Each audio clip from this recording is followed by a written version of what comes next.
Welcome. Today we'll explore the differences between the prepositions in and on. In is used to indicate location within a three-dimensional space. For example, the cat is in the box. On refers to a position atop a surface. An example would be, the book is on the table. When talking about time, in is used with months, years, and parts of the day, like in June or in the morning. On is used for days and dates. For instance, on Monday or on Christmas Day. In summary, use in for enclosed spaces or specific time periods, and on for surfaces or specific days. You open the door, get inside, and sit down. You can't stand up and walk around. Therefore, you are in a car. I'll wait for you in the car. He left his wallet in a taxi last night. How many people can we fit in your truck? This is the core distinction. On for large walkable vehicles, in for small enclosed ones. Don't stand up in the canoe. A canoe is a small boat you sit inside. You don't really walk around. A helicopter? It's a small enclosed space, so you're in a helicopter. A huge ferry that carries cars and hundreds of people? You can walk all over it. You are on the ferry. It's probably the most common and most frequently corrected mistake. Let's tackle it head-on with a simple, powerful guideline. I call it the walk-around rule. If you can stand up and walk around inside the vehicle, you use on. Think of a bus. You get on the bus, walk down the aisle, and find a seat.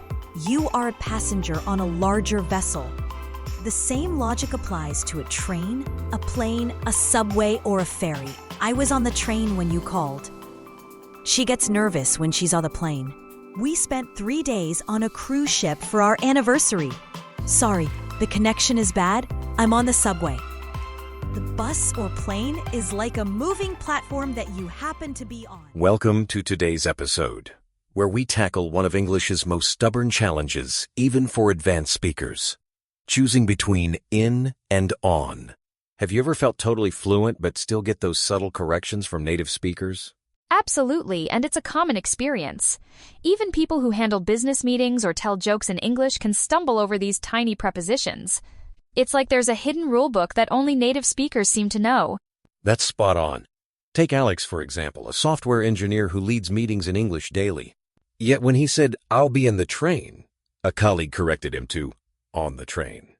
These small moments can shake your confidence, right? Definitely. They're like linguistic paper cuts. Each one is minor, but together they can make you doubt your skills. What's fascinating is that these issues aren't about your vocabulary or grammar. They're about deeply ingrained language, habits, and exceptions. Exactly, and these habits are rarely taught explicitly.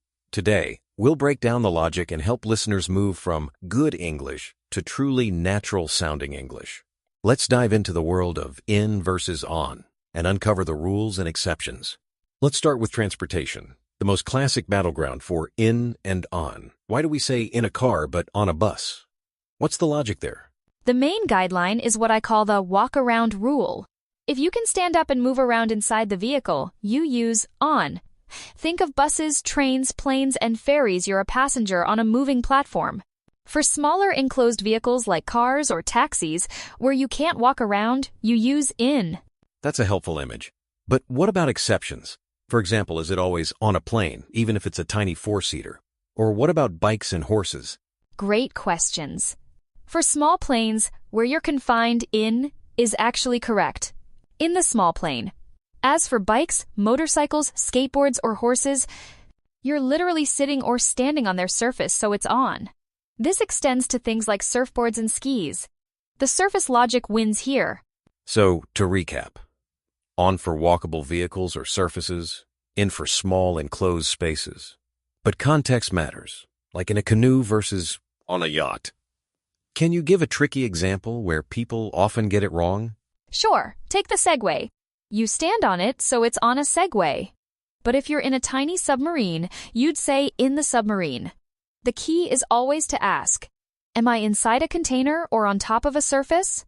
Let's shift from moving vehicles to places that stay put. The core rule seems simple. In for enclosed spaces, on for surfaces. Yet even advanced speakers trip up. Why is that? It's because English bends its own rules with certain phrases. Generally, in is for 3D spaces, like in a room, in a city, or in your pocket, but there are tricky pairs like in bed versus on the bed. Right, so you sleep in bed because you're under the covers, but you sit on the bed if you're just on top. Another confusing pair is in the street versus on the street. How do you explain that distinction? In the street means physically within the roadway, usually temporary or even dangerous, as in kids playing in the street. But on the street refers to a location or the general area, such as a shop on Main Street. The preposition shifts the meaning entirely. And then there's in a picture versus on a picture. Many learners mix these up. What's the logic? In a picture means you are part of the image's content inside the frame. But if something physically touches the surface, like a signature or a spill, it's on the picture. This same logic applies to media. An article is in a newspaper, but a specific fact is on page 10. Now, let's tackle time. This confuses even near-native speakers, should we say, in July. On July 25? Or something else? How do the rules work here? The secret is to think of time like a pyramid. In is for larger, general periods, centuries, years, months, and parts of the day, like in the morning. For smaller, specific periods, days, and exact dates you use on, as in on Monday or on July 25. That's a clear breakdown. But what about weekends and other exceptions?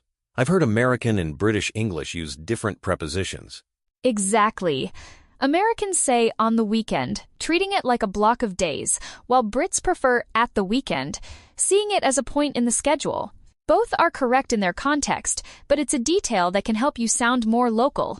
Let's test this with a quick quiz. Is it in December or on December? And what about on Wednesday afternoon? It's in December, a month is a large container, but on Wednesday afternoon because you've specified a day. Once you specify the day, always switch to on. These micro distinctions can really elevate your English. Finally, let's go beyond the physical and talk about abstract uses, like being in trouble or on a team. Why do these phrases use one preposition over the other? Many of these are set expressions, but there's some logic. In often refers to states or conditions like in love, in fact, or in a hurry. It's as if you're surrounded by that state. On is used for roles, focus, or reliance, like on duty, on time, or on a diet. Interesting. And for teams or committees, is it more correct to be in a team or on a team? In American English, on a team is more common, as if your name is on a roster. British English sometimes uses in a team, suggesting being an integral part of the group. Both are understood, but on is usually safer for formal groups. And then there are those idioms that defy logic, like on fire or in cash. How should learners approach these? The best strategy is to treat them as vocabulary chunks. Listen, read, and note down new expressions. Over time, you'll gain a feel for which preposition fits, just like native speakers do. Practice